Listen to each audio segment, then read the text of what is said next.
Vous êtes-vous déjà senti invisible? Même si vous donnez le meilleur de vous-même chaque jour, avez-vous déjà eu l'impression que, malgré tous vos sourires, vos efforts et vos efforts pour plaire, il y avait toujours quelqu'un pour vous rappeler, sur le ton de la plaisanterie, que vous n'étiez pas à votre place? Si vous avez vécu cela, restez avec moi jusqu'à la fin de cette vidéo, car cette histoire allumera une lumière en vous. Ce qui est arrivé à cette jeune femme à Marseille est tout simplement incroyable. Dieu a agi là où personne ne l'attendait, et au moment où elle s'y attendait le moins, le tournant est arrivé. Et avant de vous le dire, une petite demande. Plus de la moitié des personnes qui regardent les vidéos de cette chaîne ne sont pas encore abonnées. Alors, si ce contenu vous touche, si vous croyez en une véritable transformation, cliquez sur le bouton « Abonnez-vous » dès maintenant. Cela permettra à la chaîne de toucher encore plus de personnes. Préparez-vous, car ce que cette vendeuse a vécu en une seule journée vous fera reconsidérer votre valeur. Elle s'appelle Aïcha Dembélé.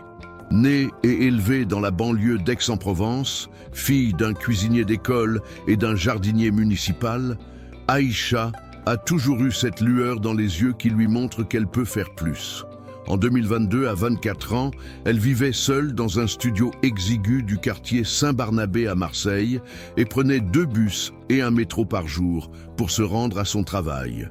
Une boutique de vêtements pour femmes chic au cœur du centre Bourse. C'était un de ces magasins qui semblaient réservés aux riches, où les vitrines brillaient et où les employés devaient sourire même quand tout à l'intérieur imposait le silence. Aïcha était de celle-là, une âme vibrante, prête à sourire, mais intérieurement fatiguée. Ce n'était pas le travail en soi. Elle adorait la mode et avait étudié seule les tissus, les coupes et l'histoire du vêtement. Elle savait marier les couleurs comme quelqu'un qui mélange des épices rares, avec instinct. Mais quelque chose la minait chaque jour, la gérante du magasin, Madame Claudine. Une femme d'une 50aine d'années, blonde platine, au parfum suave qui imprégnait l'air comme un poison déguisé. Claudine aimait montrer qui commandait, et elle le faisait avec sarcasme, toujours devant un public. Si Aïcha arrivait les cheveux au naturel, elle entendait « Tu es folle aujourd'hui, hein ?» Si elle portait un turban, on lui répondait « Tu es venue en costume aujourd'hui ?» mais toujours avec un petit sourire et un « Je plaisante, d'accord ?» comme pour effacer la cruauté de ses paroles. Et tout le magasin faisait semblant de ne rien voir. Ce samedi-là, la situation était devenue folle depuis le petit matin. Fin du mois, changement de collection, nouveaux étalages, et Claudine était d'une humeur particulièrement maussade. Aïcha avait déjà réorganisé 3 rayons entiers, fait le plein et servi 2 clientes difficiles, dont l'une avait demandé à être servie par quelqu'un de plus expérimenté, la regardant comme si elle regardait un article défectueux. Pourtant, elle garda son calme, prit une grande inspiration, rajusta son badge et continua son chemin. Jusqu'à ce que, vers 16 heures, une femme entre dans le magasin. Elle était discrète. Elle portait un chemisier en lin beige sans marque visible, les cheveux attachés en chignon bas, et son regard était attentif, comme si elle observait plus que les vêtements. Elle ne demanda pas d'aide. Elle marchait lentement, caressant les articles comme si elle lisait du braille. Claudine la vit, mais l'ignora. Elle pensait probablement ne pas correspondre au profil d'une cliente prête à acheter quelque chose. Aïcha, quant à elle, fit comme d'habitude. Elle s'approcha d'elle poliment et lui proposa son aide. Avant qu'elle ait pu terminer sa phrase, Claudine apparut derrière elle comme un éclair. « Aïcha, s'il vous plaît, regardez comme vous avez plié une chemise. On dirait qu'un tracteur les a écrasés. » Elle se tourna vers la cliente en souriant. « Désolée, elle est encore en train d'apprendre. Elle n'est pas née pour la mode, n'est-ce pas ?» Un silence gêné s'installa dans le magasin pendant une seconde. Aïcha eut l'impression que son estomac se nouillait, mais elle hocha simplement la tête, haussa les épaules et retourna derrière le comptoir. La femme continua à observer en silence jusqu'à ce qu'elle quitte le magasin sans rien acheter. Ce soir-là, en rentrant chez elle, Aïcha ne pleura pas. Non pas que ce soit sans douleur, mais comme si quelqu'un lui avait serré quelque chose dans la poitrine et l'avait laissé là. Mais c'était une douleur familière, presque routinière, comme ces vêtements serrés qu'on s'habitue à porter tous les jours.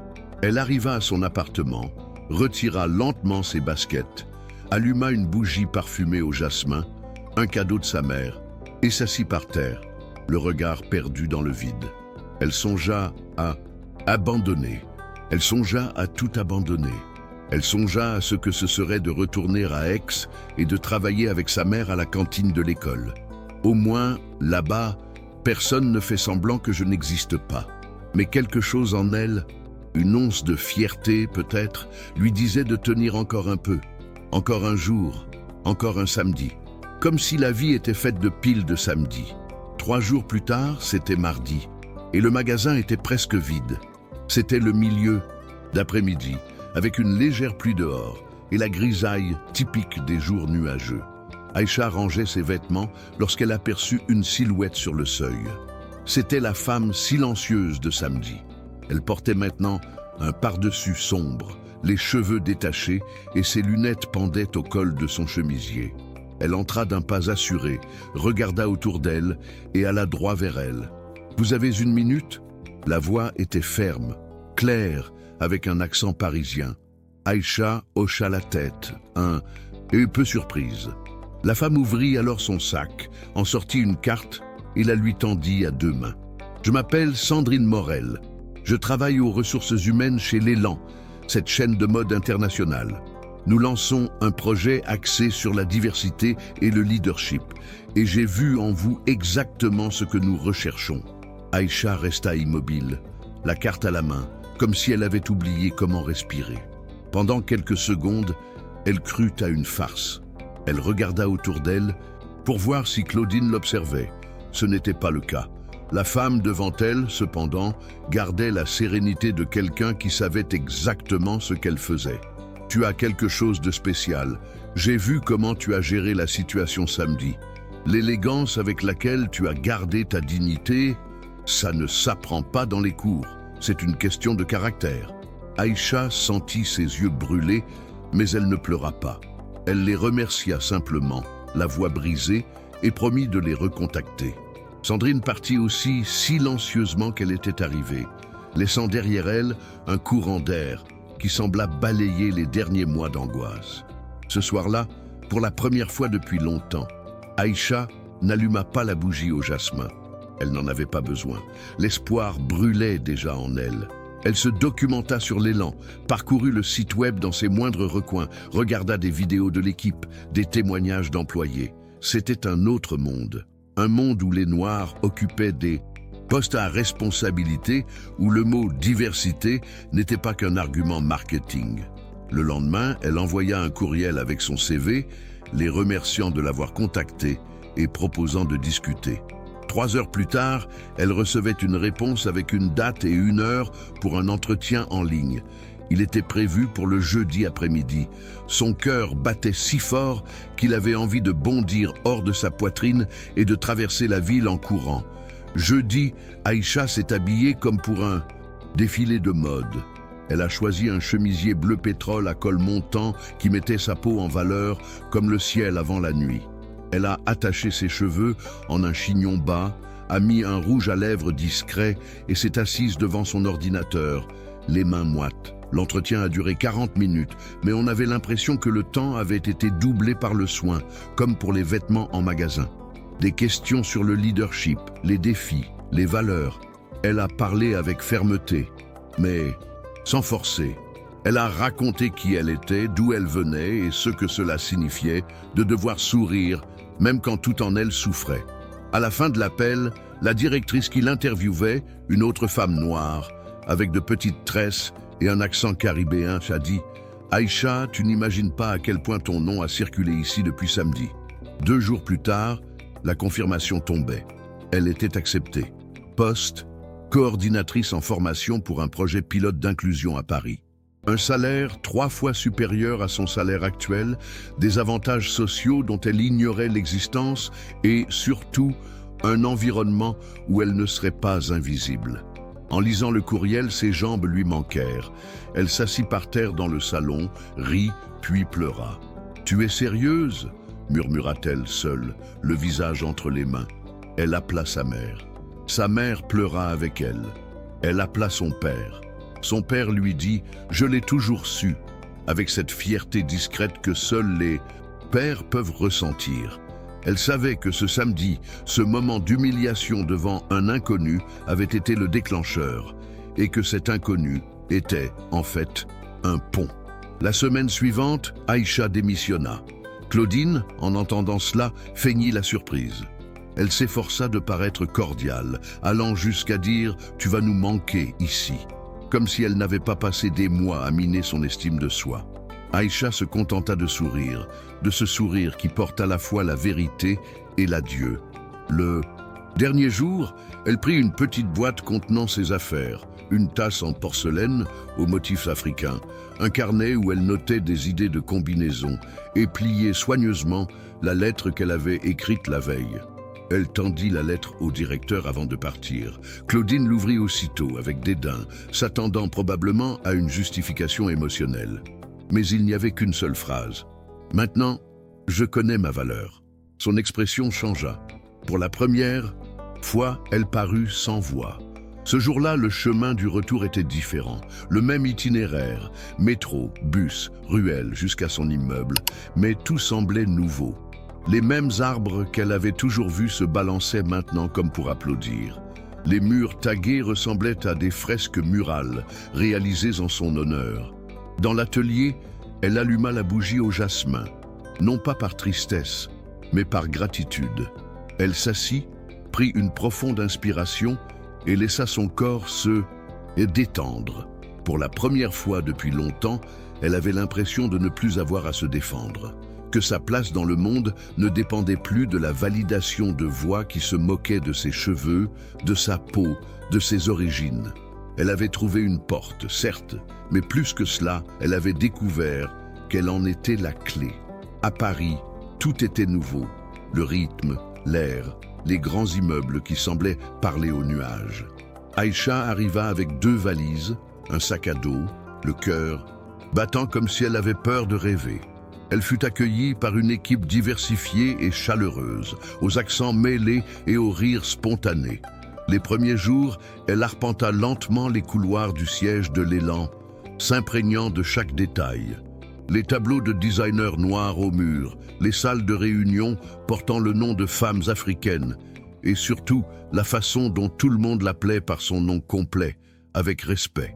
C'était comme si, pour la première fois, sa présence n'avait pas besoin d'être justifiée. Elle existait et cela suffisait. Durant la formation, elle a pris conscience de tout ce qu'elle avait en elle, des idées, des solutions, des réflexions. Lors d'une dynamique sur le management d'équipe, elle a partagé une suggestion concernant le service client qui a surpris même les chefs de projet. « Tu as une vision naturelle du leadership », ont-ils dit. Aïcha a tout noté, comme toujours, mais avec une énergie différente. Elle n'était plus seulement la travailleuse acharnée du magasin marseillais. C'était une femme qui contribuait à construire un nouveau modèle d'entreprise où les filles comme elle pouvaient s'intégrer sans craindre de ne pas s'intégrer. Elle se sentait grandir intérieurement, comme si une part d'elle-même, enfermée depuis des années, s'épanouissait enfin. Un après-midi, au milieu d'une réunion sur le développement de la marque, Aïcha entendit une nouvelle qui la figea. L'une des villes cibles du nouveau projet serait Marseille. Le même magasin, le même centre commercial. Le projet était de mettre en place une formation à l'inclusion directement auprès des managers et des équipes de la région. Intérieurement, elle se figea. Un tourbillon de souvenirs lui revint. Le son de la voix de Claudine, les regards de ses collègues qui faisaient semblant de ne rien voir, le silence pesant de chaque humiliation digérée. Mais un autre sentiment, étrange et puissant, surgit. Un calme profond. Elle reviendrait, différemment désormais, non pas en tant qu'employée, mais comme quelqu'un qui avait une voix, qui serait entendu. Pour la première fois, elle n'avait plus peur de revenir. Elle se sentait investie d'un but. 2 mois plus tard, elle descendait à la station Vieux-Port, d'un pas ferme et un sac à dos sur le dos. Marseille était la même, l'odeur iodée de la mer, le soleil mordant et le va-et-vient des gens du centre-ville. Mais elle était différente.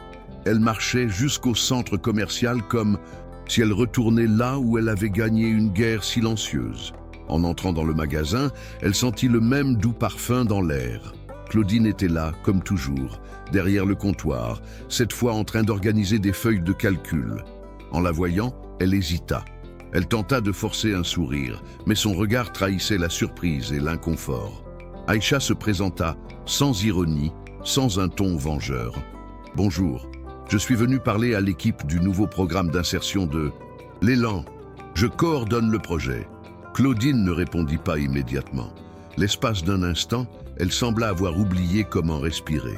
Aïcha garda un ton neutre, professionnel, avec l'assurance de quelqu'un qui n'a plus rien à prouver à personne. On la conduisit à la salle de réunion où une partie de l'équipe l'attendait déjà. Des nouveaux visages, d'autres familiers. Parmi eux se trouvait Camille, une vendeuse qui avait toujours été amicale avec Aïcha, mais qui, comme tant d'autres, n'avait jamais osé la défendre. Lorsque leurs regards se croisèrent, Camille baissa les yeux, gênée. Aïcha, sans rancune, se contenta d'un léger sourire. Elle était là pour transformer, pas pour punir. Lors de sa présentation, elle parla clairement d'empathie, de respect et de l'impact réel des micro-agressions au travail. Ces mots venaient de l'intérieur, avec la force de quelqu'un qui avait vécu chaque instant. À la fin, elle laissa la parole aux questions. Un silence régna quelques secondes, jusqu'à ce que Claudine, la voix légèrement tremblante, demande « Et tu crois que ça peut vraiment changer quelque chose ?» Aïcha prit une grande inspiration. « Je ne crois pas. Je sais, parce que ça a déjà commencé. Et ça commence quand on arrête de penser que tout va bien alors que ça ne va pas. » La phrase flotta dans l'air comme un rayon de soleil traversant une fenêtre trop longtemps fermée. La réunion se termina par des applaudissements contenus et Aïcha repartit le cœur léger. Non, pas parce qu'elle avait pris sa revanche, mais parce qu'elle avait réécrit sa propre histoire dans le même décor où son éclat avait failli disparaître. C'était comme repeindre une cicatrice, non pas pour la cacher, mais pour montrer qu'elle avait donné naissance à quelque chose de nouveau. En quittant le centre commercial, Aïcha fit ce qu'elle n'avait pas fait depuis qu'elle y travaillait.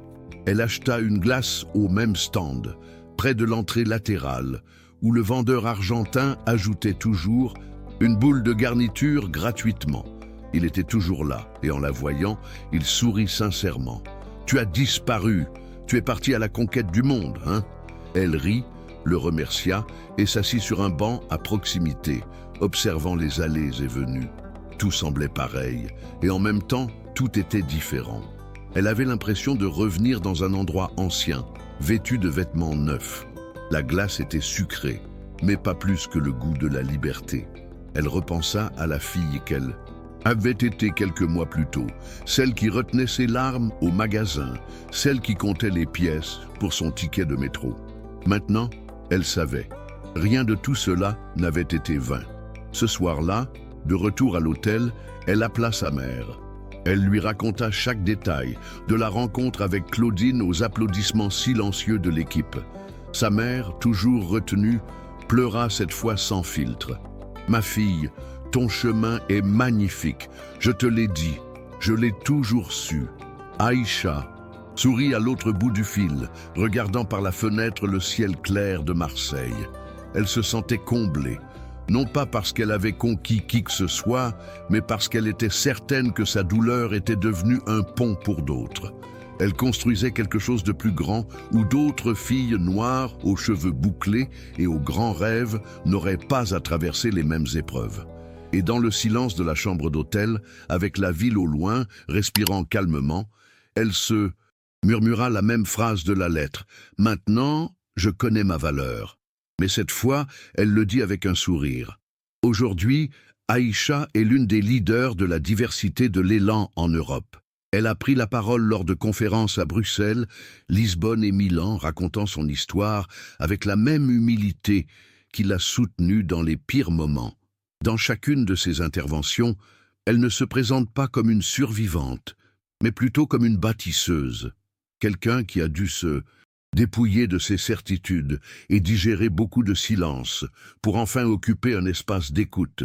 Et c'est ce qu'elle propose aujourd'hui, l'écoute. Elle crée des espaces où nul besoin de se déguiser pour être accepté, où le profil idéal est d'être exactement qui l'on est. Et cela change tout. Cela change les entreprises, cela change les trajectoires, cela change l'avenir. L'histoire qu'elle a partagée sur ce forum était la première qu'elle écrivait en dehors du monde de l'entreprise.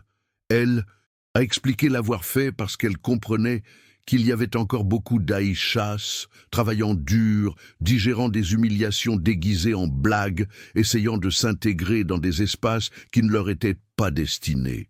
Mais ce qu'elle a vécu en un seul samedi a prouvé que l'invisible peut être vu et que la justice, lorsqu'elle est rendue, ne fait pas toujours de bruit. Parfois, elle entre dans le magasin, observe en silence et change tout. Et si vous aussi vous vous sentez petit en ce moment, écoutez ceci. Vous n'êtes pas né pour rapetisser, vous êtes né pour grandir. Et lorsque vous découvrirez votre valeur, personne ne pourra plus vous rabaisser. Et si cette histoire t'a touché, n'oublie pas de liker la vidéo. Dis-moi en commentaire ce que tu as ressenti. Je lis tout, vraiment. Abonne-toi à la chaîne pour ne pas manquer les prochaines histoires. Et surtout, partage cette vidéo avec quelqu'un qui en a besoin aujourd'hui. Ici, dans Histoire de vie, chaque témoignage est une lumière. Et ensemble, nous formons les gardiens de l'histoire. À très bientôt pour une nouvelle histoire.